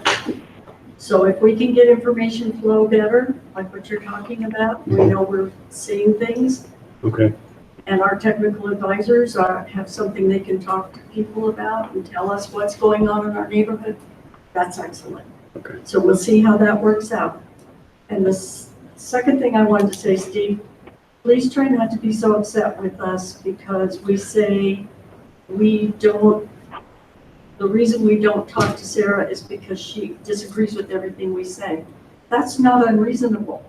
Tom has been fighting for 2 years now, trying to get Sarah to say, okay, we'll look at the EPA guidance of this site, because as far as we can see, regulatory-wise, that's what we're supposed to be doing, and we don't know why we aren't. And so if everything that we bring up is a negative, then please don't be upset with us because we say, it's not gonna do any good, so what's the purpose? Well, it comes down to communication. Because we Yes. have had that conversation Yes. and you've not accepted our response. I've So, accepted it as what EPA stand, but we're not satisfied for our sake, what we want done. And we would like to have a reason why EPA won't follow their own guidance. and I think we've provided that. So if we need to have the conversation I've again, never heard a reasoned we're response. welcome to do that. I would like to say that it may or may not have happened, but it does sound like it would be great, Steve. I personally would like to see you on that, because I keep putting it in on, the summaries as things that come up. So I do think it'd be useful to revisit that. And if it's okay, I would like to put it on the list of topics and just have it, it doesn't have to be next month, but soon, I have one more thing, and I'm gonna let Tom talk because he's the one. Dietrich has some. Okay. You want to do this first? And they're up there on the screen also, the last one there. Please correct if I missed something, but we have a delay of several months while the final report and data interpretation is done. The data set is complete. I'm not sure what the topic of discussion will be for the planned phone call if we are all waiting for data. Right. So it's a planning call for the different projects that have data coming in for the north end, the cessation, the containment system evaluation, the numerical model. So all those things are in play right now. And so Sarah can go through all of those with him and say where we are in the stage, who's reviewing it, is it available, all that. So it's a planning conversation. And they can be as often as Dietrich would like, and Bill, to kind of get you guys up to speed on where things are. So I'd like to say, I know maybe last summer, last fall, right, maybe you can remember, we used to have a template that we tried to update for every CAG meeting. Yeah. We started this with Les, and we would bring that as an update so everybody could see the status of what all the documents. So we could certainly look at bringing those to CAG meetings again in the future. I thought that was a really helpful tool for the CAG. Do you all remember that Les would come with updates, but they were verbal and it was a little hard to follow sometimes. And so you all asked, could you just bring them in like a simple summary? And so we started kind of working with Les to do that. Helpful? You all remember that? And a lot of stuff. Yeah. It was a lot. But We could try, I mean, we can it could try be it, but tricky. I would say at this point, let's let Dick and Sarah have their conversation. Diedrich and Bill and Sarah, Bill will be included. And let's see where that goes. And we'll go back to Diedrich and Bill when they're done talking to Sarah and see what they recommend. Because they're the ones that need this data. They're the ones where we believe it's important that they have this information, not necessarily us as a whole, but our technical advisors. And one thing I would suggest, Dietrich, I know you're listening, hi, and sorry to next to you, and Bill and to Sarah, is that I know the purpose would be to have a planning call, and that it make sense to have these more frequently, that Sarah would be open to that. That rather than, because I know, given the nature of the site and the technical issues involved, I can imagine getting locked on an issue and just spending the call on an issue. And one thing that might be helpful is to go through the planning process, and then in terms of the issues themselves, make a list of what the issues are that need to be discussed, and maybe a plan for having meetings or calls to start addressing them. I think that could help structure that relationship. So anyway, and my last thing. Okay. And then I'm done. Well, we are really not gonna have much time for this next discussion. We've had a good discussion. Yeah, it's been good. This is what it's about. Thank you. But on this presentation, our board is going to give a response to this, to just Congress.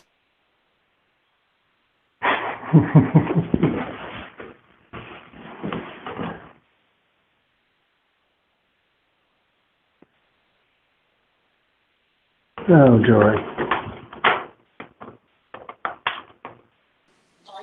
Yeah, it looks like my computer went down. Oh, yeah, I got a kind of lockup on this side. Oh, shit.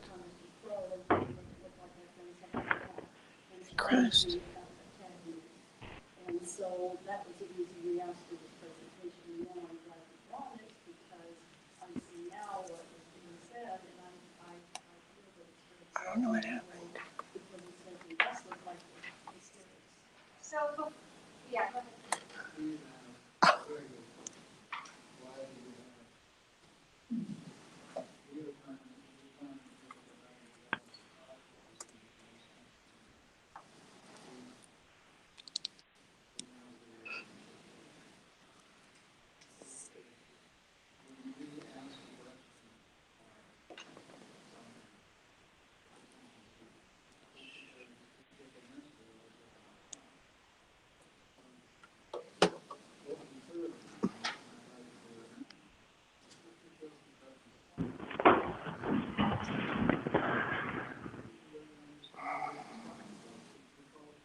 Sorry, folks, hold on.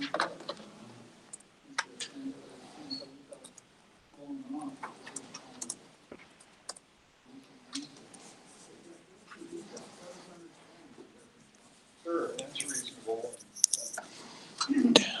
Just like tonight, get into some issues and don't really have time to talk about it. Sure. I agree with you. It should never be the answer of just because, or that's the way it is. No.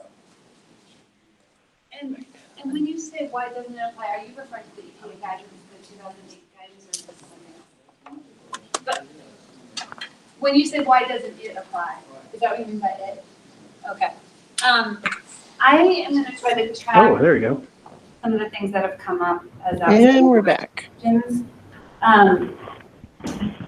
I wanted to ask Andrew, and there was a question about, right before you said that, we were talking about, it was Bonnie, your comment about how you're going to respond to the congressman, sort of a counterpoint.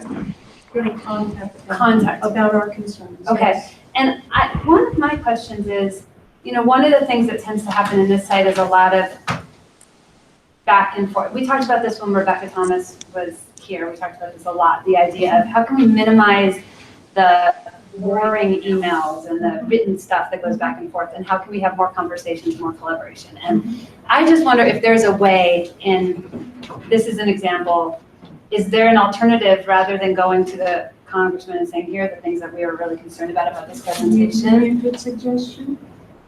Say it again? Can you give me a good suggestion? No, I can't, and that's why I'm sort of asking you all. I'm wondering if there's any way to say, you know, some of the issues that we've been talking about in our community advisory group and that are of concern are X, Y, and Z, have EPA be part of that acknowledgement so that it's not, the congressman isn't hearing one thing from EPA and one thing from the CAG, and doesn't know who to listen to, but is actually hearing a realistic portrayal of, yeah, we have some difficult stuff we're working through, and that's the truth. So I don't know, I don't have a great suggestion, but if Margie has the answer. I'm so glad. Wrap it up. Well, just the one slide, and of course I don't know about the one slide. But we talked about how this seemed to be misleading. And I know that Steve is saying that they're not trying to be misleading, but there was never, it's the risk. There was never an acknowledgement or a dispute about the CAG's concern about this particular slide, this risk summary, and how it was monitoring wells specifically. So to me, I think a great start would have been something that said, well, okay, yeah, we understand what you're saying, and we think that's a good point. So we are going to change this slide. We commit to changing this slide. I never hear anything like that. It's just silence. Yeah. So back to your question a few minutes ago. I can assure you that senior management at EPA is looking hard at the site. I've been in some meetings, and just some discussions. I don't know if Steve wants to expand upon a little bit. One thing that I'm going to do, and I'm over with Jennifer and Chris and Linda, Steve, is come up with this list of topics that this group is saying, we've been asking, there's nothing, and make sure that those topics get in front of the leadership for the Superfund division so that they can track it. Because what I hear is things are kind of going up and then it's just kind of disappearing. And I agree with Ryan. You know, I deal with congressionals all the time. And there's a lot of misinformation out there. And we don't want to nobody wants to put themselves in a position where we're now going back and forth. And then the congressman is the judge or the adjudicator trying to figure out what's going on. It's our responsibility as a federal agency, and I can't speak on behalf of the state, but to make sure we provide the most accurate information that we absolutely can. And I agree with Linda about making sure it is understandable and digestible to the public. And that's, again, what risk communication is taking this complex data and making it digestible so that when people read it, they understand it. And so that's one thing we work really, really hard to do in EPA. But again, I can show you that we're focused on this. I'm going to take this list of little notes that I have. I'm going to sit down with Steve and his leadership and say, okay, what can we do? Because I don't look backwards, I look forward. I look at how can we accommodate the CAG, make sure the information is there, and we collectively as a group move this forward. What happened in the past, it happened in the past. There's nothing we can do about it. But we can look forward and say, these were issues, and we address them, and then we move on to the next one. And so what I see is this is going to be a slow, iterative process of tackling whatever the list comes up to be of points. I think that's really encouraging. It is. And I hope that we follow through with it. And we'll be watching, and we appreciate any Hold me accountable for it, for the communication side. I'll work with Steve and his team, but again, that's what the American taxpayers' dollars do and pay for my salary. Is So to let make sure me we do explain this. to you why this risk issue is so important to all of us. We're involved in the development that goes on between Lowry Landfill Superfund site all the way north. And at one point, we brought up the fact that the plume is in this area. We did not say do not develop. We said, let's wait until this 5-year review study is done so we know whether or not the plume is a risk to human beings. And we have never said people are going to die or anything. The point is, we don't really know what's in the plume right now. And it's not just 1,4-dioxane as far as we're concerned, because over the years, we know we've had all kinds of chemicals in there, from benzene, toluene, and on down the line, that have been traveling in that plume for years. And since they were doing the injection, the plume, as far as we're concerned, the site is now bigger because of all of the injection. And we have not seen the plume clearly defined, how deep it is, how wide it is, how long it really is. We have not seen EPA clearly define that. And so what we're saying as a community is, until we know what's in that plume, let's not put people out there in homes. We're concerned if there are volatiles in that plume, or if 1,4-dioxane does become something that's airborne, which certainly recent reports are saying it can be dangerous for babies. We're saying we don't want sump pumps in the bottom of these homes, in the basements, pulling that plume into those homes and possibly exposing people to things in the air. Nobody's done a study to see if there are any volatiles coming off of that plume around it. And so what we're saying is be careful. However, the developers, because the city of Aurora tried to take a step to say, I wonder, does EPA take a stand on this? And they did the right thing. And they came back and said, EPA can't take a stand on this right now. However, we did find out that EPA, I believe it was risk assessor, was at your meeting, and said there's no danger to the public. And we say, how in the heck do you know that? And so now we've got the developers out there publicly saying, EPA is saying that we can build here because it's not a risk to human beings, especially if we put an air venter system into the basements. And so now the public is pitted against the developer, and everybody in the middle is saying, I don't know. And all we're saying is, just give us a chance to get this study done. But because of what happened, nobody knows where to really stand on this. And we're still frustrated because that plume has not been clearly identified and we really don't know what's in it. And we're concerned about that. And so what happened now is we've got this issue with the public and the developers. They have turned down the site. And the developer went and talked to one of the council people and she called it back up and it got back on the agenda. Even though originally the council agreed, we need to wait and see what's in we need to wait and see in the name of safety. So it's put us in a terrible position. And so that's one of the battles that we fight out there when we don't know who's going to say what. It sounds like this risk issue is really important to the CAG. And I know it's been a year and a half now. The CAG was originally talking about, EPA was planning on having EPA toxicologist / risk assessor provide a presentation. Maybe now is the time to have that, especially with to give the presentation that you're all looking at without any context and having issues with we need to the know statement what's of in there's the no plume. risk. We need to know what's in the plume before we want to do a presentation on the risk. So we want to know what's in that plume. Okay, so hold up.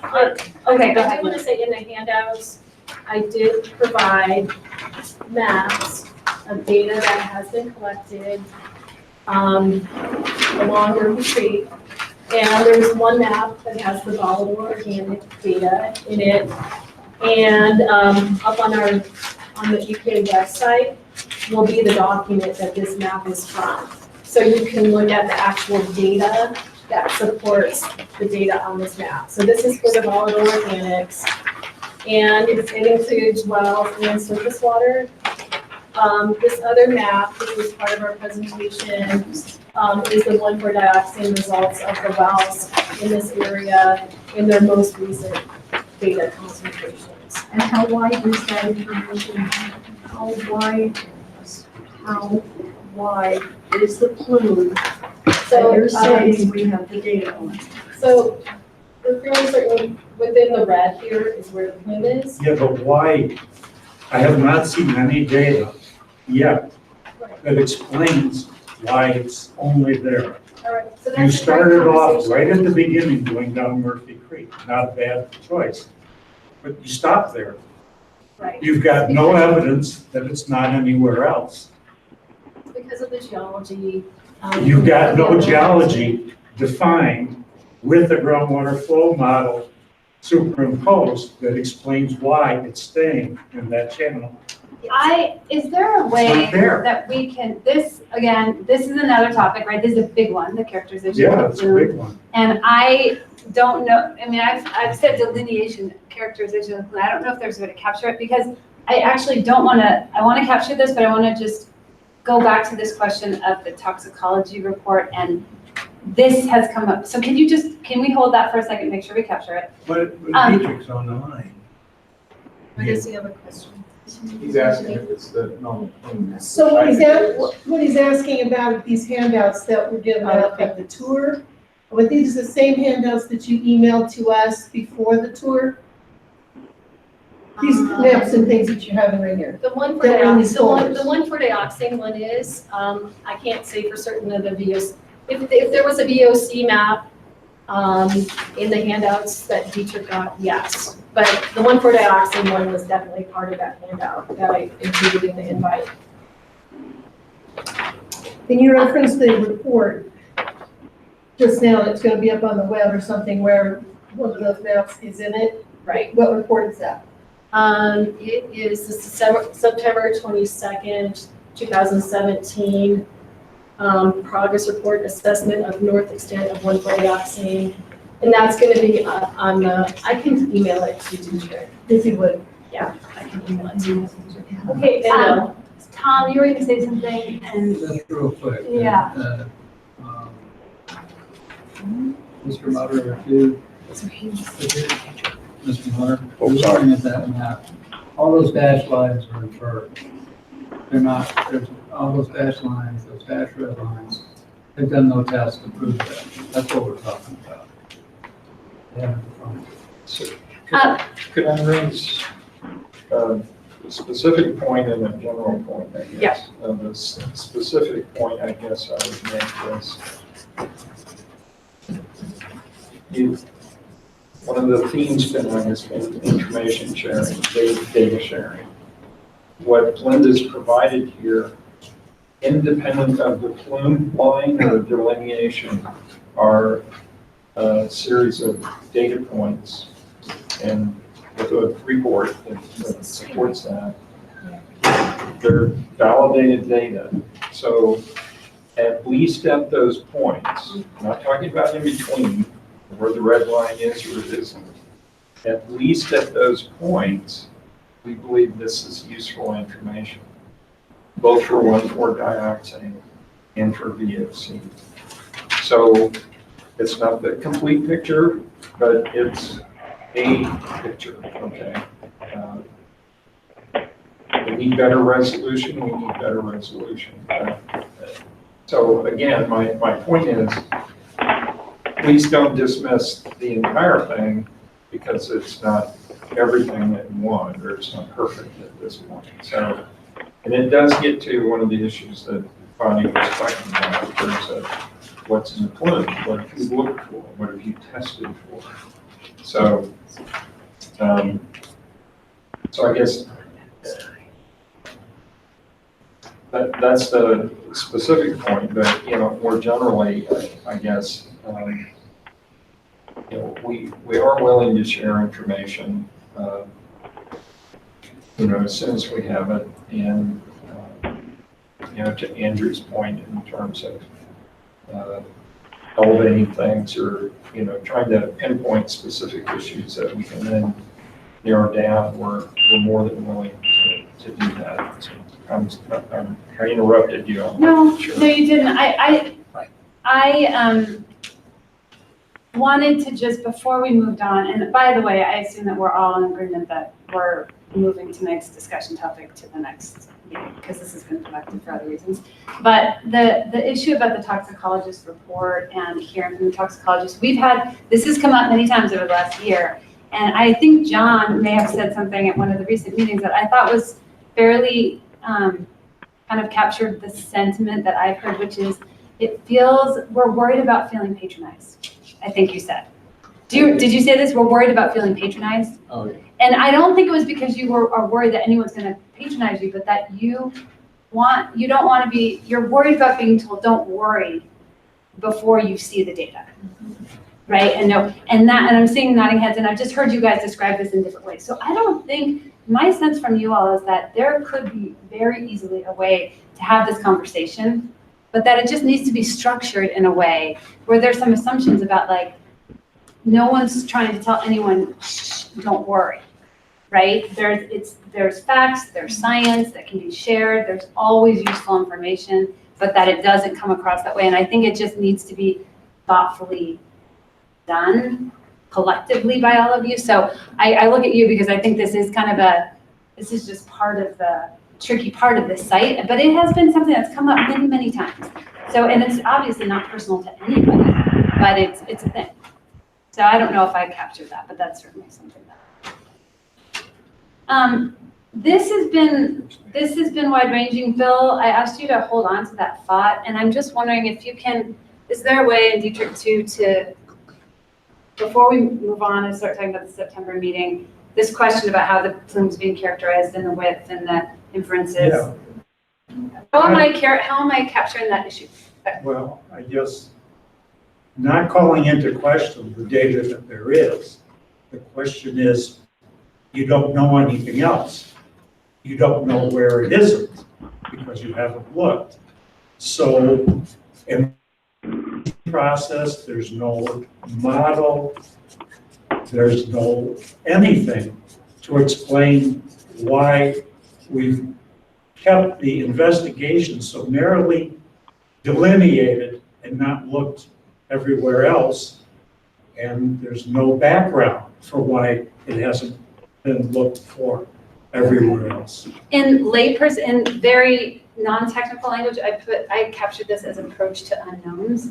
I don't know if that captured it, but it's something I've heard a lot in this group in terms of, and I've heard Sarah talk about this in terms of EPA's approach, and I've heard the state talk about a different kind of approach in terms of, do you go out and test and to find out, or do you wait to see what you find and then test from there? So that to me seems like approach. Right, the leading edge, The leading edge. that. Yeah. So that's one method. Yeah.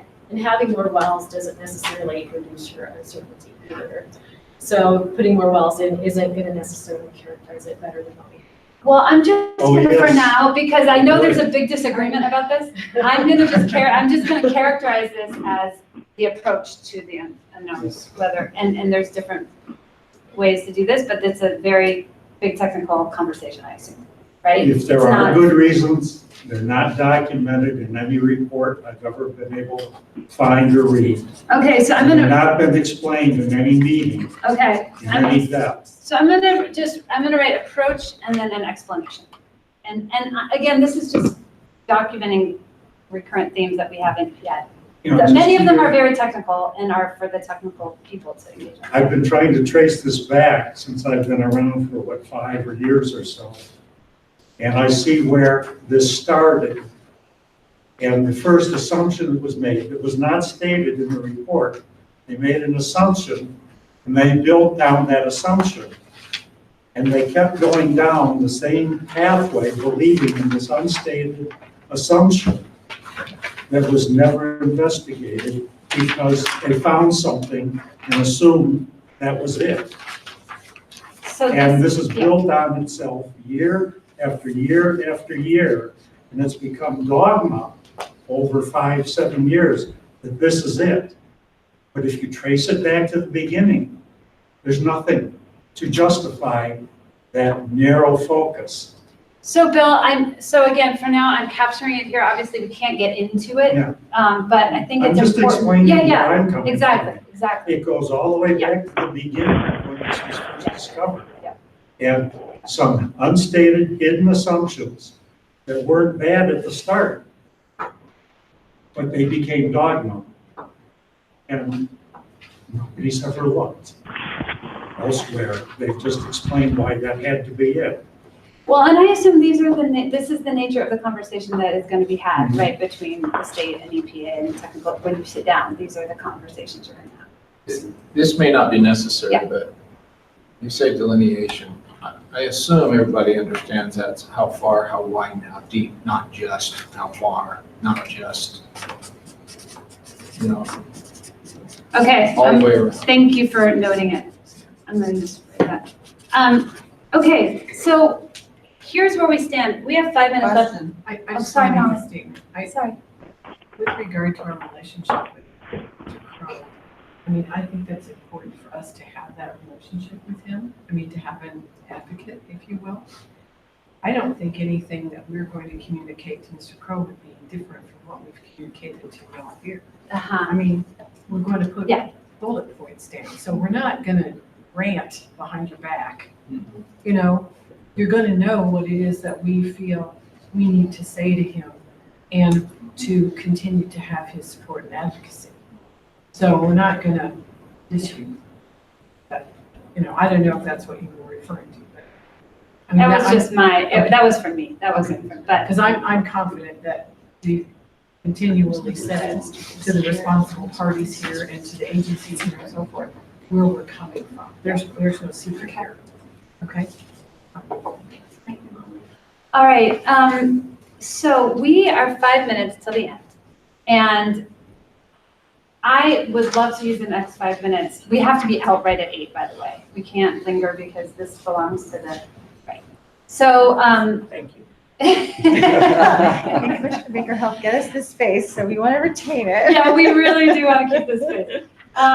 So for the main topic, I mean, this was great. I think this was useful. It's the kind of conversation you all have asked to have and not easy. But the conversation we were going to have touches on some of these things, which had to do with this original question about, is the plume being characterized differently in North and South Yale? And does that have to do with the kind of sampling data that's available, and why is that, and what are the implications? And I think, you know, EPA has I think you all understand the gist of the question, but I was hoping that we could spend tonight talking a bit about what those questions are, what the concerns are underlying those questions, what the worries are, and then just have an open discussion.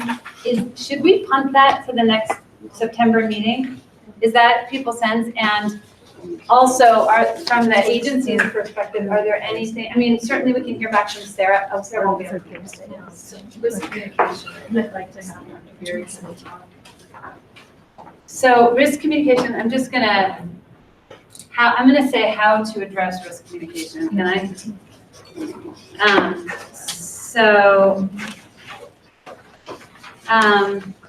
What are your guys' thoughts? What do you want to do at the next meeting?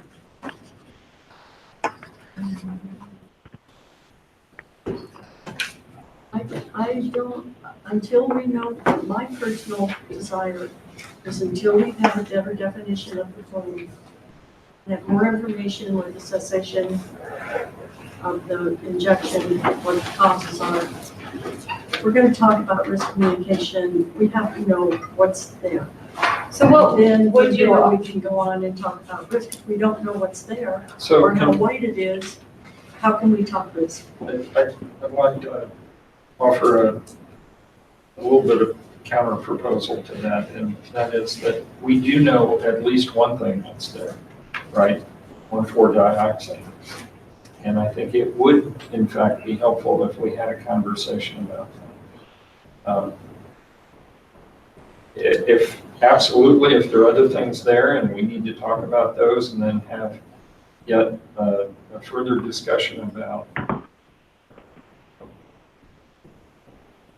aggregate effects, if you will, you know, if there's more than one thing there, great, you know, we can do that. But I really do think it would be helpful if we could at least talk about that one thing and get started on that I conversation. will yield to the other board members on that decision because I don't agree with that, but if they'd like to do that, that's fine. But when we very first started this CAG, we had a really excellent presentation with Diane, and she was excellent. What do other people think about that? We already had it. Well, not everybody. It's evolved a bit, so. Presentation for the group. Both. My sense is that this is like you turn the computer on and watch the mouse. I've been in this business for 2 years. This meeting is any different than it was 2 years ago. Just talking in circles. How wide, how far, how deep, what is it? No, it isn't. Yes, it is. I don't feel like we have anything different than we did 2 years ago. So to me, I'd like to get together and talk about what is. And 1,4-docs might be part of it, but that's it. What does that mean? I don't know what that means. There's one other part to this. There's what is now, what will be in the future. That's why I keep harping on the flow and transport model. This was supposed to be a containment site. Obviously, containment hasn't worked for whatever reason. Stuff is moving. We don't know what's moving. We don't know how fast. We don't know how it's going to evolve. There is a future. What you see along Yale now is low concentration. You don't know with any evidence that's what will only be there in the future. And there are two parts to what I'm proposing, and part of that discussion, in fact, does try to address some of your questions, but in the context of that one contaminant, and which obviously that's a concern. It's a big concern. Okay, I mean, what about volatilization? You know, what do we know about that? How likely is that? What concentrations, are necessary for that to occur? And there is some recent science on this. So I understand. I'm trying to remember if it was Susan Griffin, or who it was that came and talked to you. That was quite a while back. But so I really do think, there's more of a context for the discussion now. I mean, you've articulated a number of concerns, and they're in a spatial and temporal context now, more so than what they were back then. So I just think it would be helpful, but your call. I see what your point is. You could be right. But I just think at this point in time, I'm not going to weigh in on this vote because I would vote no. Because like tonight's conversation is really important. And a discussion about risk assessment on the 1,4-dioxane to me is not important right now because we don't have the facts, as far as I'm concerned. Bonnie, I'm going to just call and argue because we have like 30 seconds before we have to clear out of here. Yeah. I was just going to ask if we had, if I missed the part of the meeting that talked about the results of the community involvement interviews. Jennifer mentioned that that's forthcoming, like in a month. Yes, we are finishing our interviews, Jean and I, next week, and we should have a draft of our community development plan in September. So yes, it's continuing. Well, I'd rather do something like that or continue a discussion like this than have another presentation, if my personal.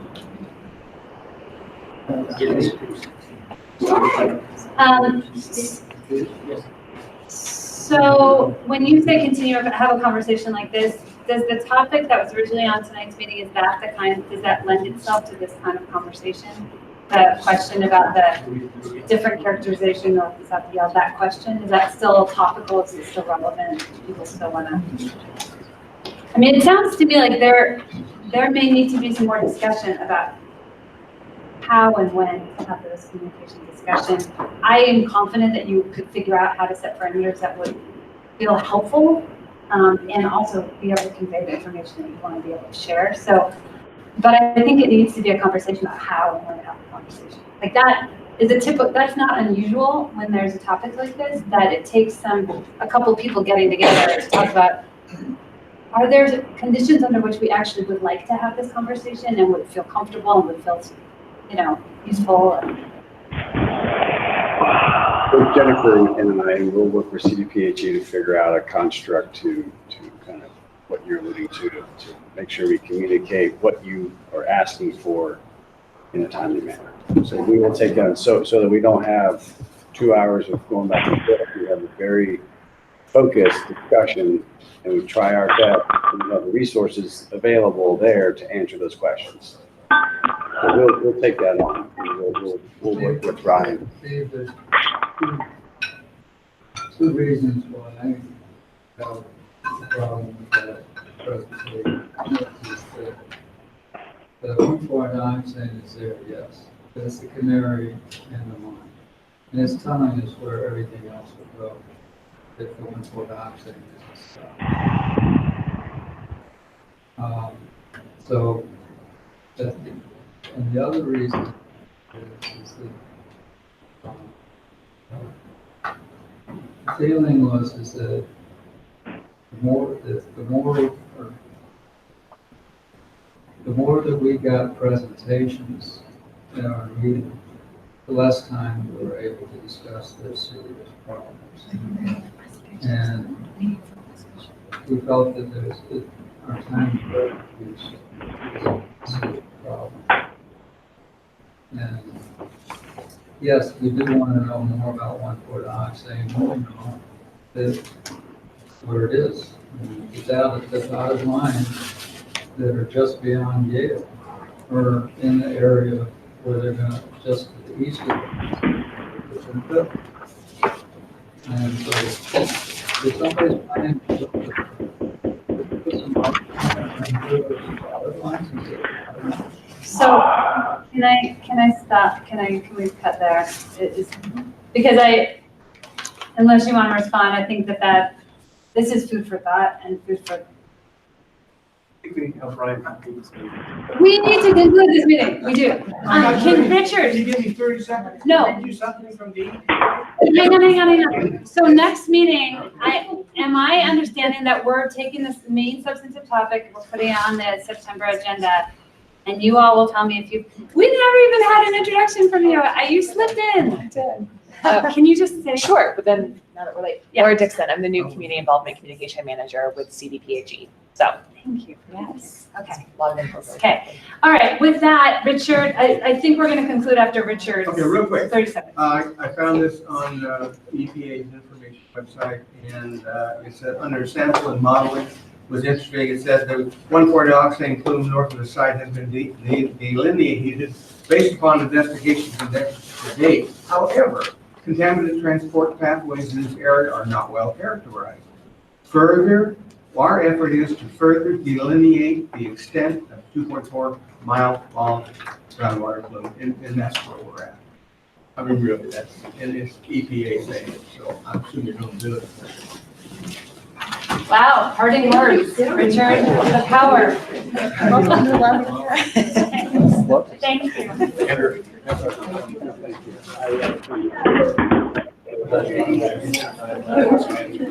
We will. No problem.